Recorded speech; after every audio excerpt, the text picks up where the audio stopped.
Taskin gets in on the party act for Bangladesh. He reaches his 11th test. 2027 cricket বিশ্বকাপ final খেলছে বাংলাদেশ, এটা confirm. কিন্তু কিভাবে Bangladesh cricket দল 2027 বিশ্বকাপ ফাইনাল খেলবে? দেখুন, পরিসংখ্যান এটাই বলছে ভারতের যতটা সম্ভাবনা নেই তার চেয়ে কয়েকগুণ বেশি সম্ভাবনা এখন বাংলাদেশের। কারণ পাকিস্তানকে 2-0 ব্যবধানে ক্লিন সুইপ করেছে, আর অস্ট্রেলিয়ার বিপক্ষেও প্রথম টেস্ট জিতে বাংলাদেশ ইতিমধ্যে বড় সুবিধা নিয়ে ফেলেছে। এখন প্রশ্ন হলো, বাংলাদেশ কি সত্যি 2027 সালে ওয়ার্ল্ড টেস্ট চ্যাম্পিয়নশিপে ফাইনাল খেলবে? আপনাদেরকে সহজভাবে বলি, ওয়ার্ল্ড টেস্ট চ্যাম্পিয়নশিপ আসলে কি। এটি হচ্ছে টেস্ট ক্রিকেটের বিশ্ব চ্যাম্পিয়নশিপ, তবে এটা একেবারে অনুষ্ঠিত কোনো বিশ্বকাপের মতো নয়। প্রায় 2 বছর ধরে বিভিন্ন দেশ একে অপরের বিপক্ষে টেস্ট সিরিজ খেলে, এরপর পয়েন্ট পার্সেন্ট অনুযায়ী সেরা 2 দল ফাইনালে ওঠে। বর্তমানে 2025 থেকে 27 ওয়ার্ল্ড টেস্ট চ্যাম্পিয়নশিপ চক্র চলছে। 2025 সালের জুনের আগে WTC ফাইনাল শেষ হওয়ার পর নতুন 2 বছরের চক্র শুরু হয়েছে। এই সাইকেলে বাংলাদেশকে মোট 6টি দলের বিপক্ষে 6টি টেস্ট সিরিজ খেলতে হবে। প্রতিটি সিরিজে 2টি করে ম্যাচ, অর্থাৎ বাংলাদেশের মোট 12টি টেস্ট খেলার কথা।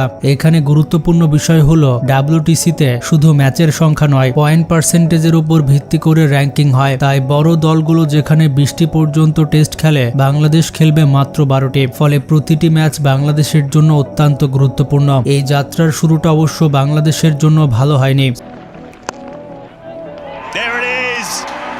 শ্রীলঙ্কার বিপক্ষে 2 ম্যাচের সিরিজে প্রথম ম্যাচ ড্র হয়, কিন্তু দ্বিতীয় ম্যাচে বড় ব্যবধানে হেরে বাংলাদেশ 1-0 ব্যবধানে সিরিজ হারায়। তখন অনেকেই ধরে নিয়েছিল বাংলাদেশ এবারও WTC এর নিচের দিকেই থাকবে, কিন্তু এরপর শুরু হয় আসল পরিবর্তন। 2026 সালে পাকিস্তান বাংলাদেশ সফরে আসে। 2 ম্যাচের সিরিজের প্রথম টেস্টে বাংলাদেশ 104 রানের বড় জয় পায়, যার ফলে সিরিজ হারার আর কোনো সুযোগ থাকে না। এরপর দ্বিতীয় টেস্টেও বাংলাদেশ দুর্দান্ত পারফরমেন্স করে পাকিস্তানকে 78 রানে হারিয়ে দেয়, অর্থাৎ পাকিস্তানকে বাংলাদেশ 2-0 ব্যবধানে ক্লিন সুইপ করে ইতিহাস তৈরি করে। এই 2টি জয়ের ফলে বাংলাদেশের আত্মবিশ্বাস যেমন বেড়ে যায়, তেমনি WTC পয়েন্ট টেবিলেও বড় পরিবর্তন আসে। 4 ম্যাচে বাংলাদেশের জয় ছিল 2টি, 1টি ড্র এবং 1টি হার। পয়েন্ট পার্সেন্টেজে বাংলাদেশ ভারতের উপরে উঠে 4 নম্বরে চলে আসে। আর এরপরে সামনে আসে সবথেকে বড় পরীক্ষা, অস্ট্রেলিয়ার মাটিতে 2 ম্যাচের টেস্ট সিরিজ। সবাই ভেবেছিল শক্তিশালী অস্ট্রেলিয়ার বিপক্ষে বাংলাদেশ হয়তো বড় ব্যবধানে সিরিজে হারবে, কিন্তু প্রথম টেস্টেই পুরো হিসাব পাল্টে যায়। অস্ট্রেলিয়া প্রথম ইনিংসে মাত্র 198 রানে অল আউট হয়ে যায়। বাংলাদেশের হাসান মাহমুদ একাই নেন 6 উইকেট। এরপর বাংলাদেশ ব্যাট হাতে অসাধারণ পারফরমেন্স করে 426 রান তুলে নেয়, অর্থাৎ প্রথম ইনিংসেই বাংলাদেশ বড় লিড পেয়ে যায়। দ্বিতীয় ইনিংসেও অস্ট্রেলিয়া খুব বেশি ভালো কিছু করতে পারেনি। শেষ পর্যন্ত বাংলাদেশ মাত্র 57 রানের লক্ষ্যে পরবর্তী দিন সহজেই সেই রান করে ম্যাচ জিতে নেয়, অর্থাৎ অস্ট্রেলিয়ার মাটিতে অস্ট্রেলিয়াকে বড় ব্যবধানে হারিয়ে দেয় বাংলাদেশ। এই জয়ের পর 5 ম্যাচে বাংলাদেশের জয় 3টি, ড্র 1টি এবং হার 1টি, যার ফলে বাংলাদেশের পয়েন্ট পার্সেন্টেজ দাঁড়ায় 66.67%। এখন সব থেকে গুরুত্বপূর্ণ বিষয় হলো, এই জয়ের ফলে অস্ট্রেলিয়ার বিপক্ষে 2 ম্যাচের সিরিজ আর বাংলাদেশ হারতে পারবে না, কারণ পরের ম্যাচ হেরে গেলেও সিরিজ হবে 1-1, আর যেটা ইতিমধ্যেই হয়েছে। এখনো পর্যন্ত বাংলাদেশের 6টি সিরিজের মধ্যে শুধুমাত্র 1টি সিরিজ হেরেছে, আর বাকিগুলো ড্র করেছে। এরপর বাংলাদেশের সামনে রয়েছে ওয়েস্ট ইন্ডিজ, দক্ষিণ আফ্রিকা এবং ইংল্যান্ড। এর মধ্যে ওয়েস্ট ইন্ডিজের বিপক্ষে সিরিজটি বাংলাদেশের জন্য সবথেকে সুবিধাজনক হতে পারে, কারণ ওয়েস্ট ইন্ডিজ ইতিমধ্যে WTC পয়েন্ট টেবিলের নিচের দিকে রয়েছে, আর সিরিজটি হবে বাংলাদেশের ঘরের মাঠে। অন্যদিকে দক্ষিণ আফ্রিকার বিপক্ষে সিরিজটিও হবে সবথেকে কঠিন। বাংলাদেশকে দক্ষিণ আফ্রিকার মাটিতে গিয়ে 2টি টেস্ট খেলতে হবে। এরপরে রয়েছে ইংল্যান্ডের বিপক্ষে সিরিজ, অর্থাৎ শেষ 3টি সিরিজের মধ্যে বাংলাদেশকে অন্তত 2টি সিরিজ জিততে হবে, এমন পরিস্থিতি তৈরি হতে পারে। আর এখানে বাংলাদেশের সামনে বড় সুযোগ। অস্ট্রেলিয়ার বিপক্ষে বাংলাদেশ ড্র করেছে, এরপর ওয়েস্ট ইন্ডিজকে 2-0 ব্যবধানে হারালো। দক্ষিণ আফ্রিকার কাছে 2-0 ব্যবধানে হারলেও সমস্যা শেষ নয়, কারণ এরপর ইংল্যান্ডকে 2-0 ব্যবধানে হারাতে পারলে বাংলাদেশ WTC ফাইনালে জায়গা করে নিতে পারে, অর্থাৎ দক্ষিণ আফ্রিকার কাছে হারলেও বাংলাদেশের ফাইনালে যাওয়ার সম্ভাবনা থাকবে। আরেকটি পরিস্থিতি আরো অবাক করার মতো।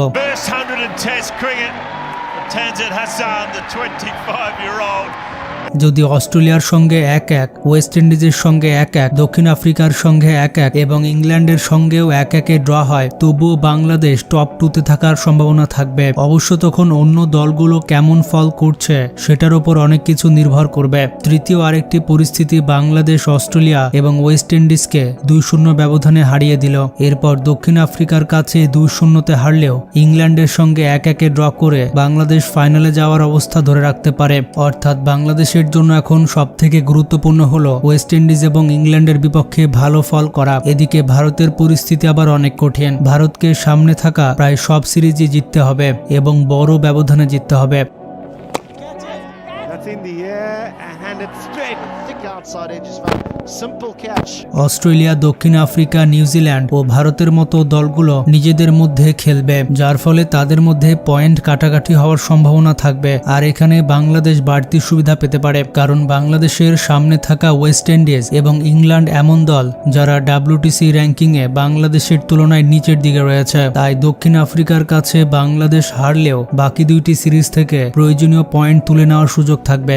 সবথেকে সহজভাবে বললে বাংলাদেশকে 6টি সিরিজের মধ্যে অন্তত 4টি সিরিজ জিততে পারলে ফাইনালে যাওয়ার সম্ভাবনা অনেক বেড়ে যাবে, আর 5টি সিরিজ জিতলে সম্ভাবনা আরও শক্তিশালী হবে। শ্রীলঙ্কার কাছে সিরিজ হার দিয়ে বাংলাদেশের WTC যাত্রা শুরু হয়েছিল, কিন্তু এরপর পাকিস্তানকে 2-0 ব্যবধানে হারিয়ে এবং অস্ট্রেলিয়ার বিপক্ষে 1-1 ড্র করে বাংলাদেশ পুরো হিসাবটাই পাল্টে দিয়েছে। এখন সামনে ওয়েস্ট ইন্ডিজ, দক্ষিণ আফ্রিকা এবং ইংল্যান্ড। এই 3 সিরিজের মধ্যে অন্তত 2টি সিরিজে ভালো করতে পারলেই বাংলাদেশ ইতিহাস তৈরি করতে খুব কাছাকাছি চলে যাবে। এমনও হতে পারে WTC চ্যাম্পিয়ন হয়ে যেতে পারে বাংলাদেশ। বাংলাদেশ কি সত্যি 2027 সালের WTC ফাইনাল খেলতে পারবে? Oh, that came in sharply and the fingers goes up. Cricket ইতিহাসে কি এবার নতুন কোনো অঘটন ঘটতে যাচ্ছে? আপনাদের কি মনে হয়? আপনাদের মতামত কমেন্টে জানিয়ে দিন। ভালো থাকবেন, টেক কেয়ার।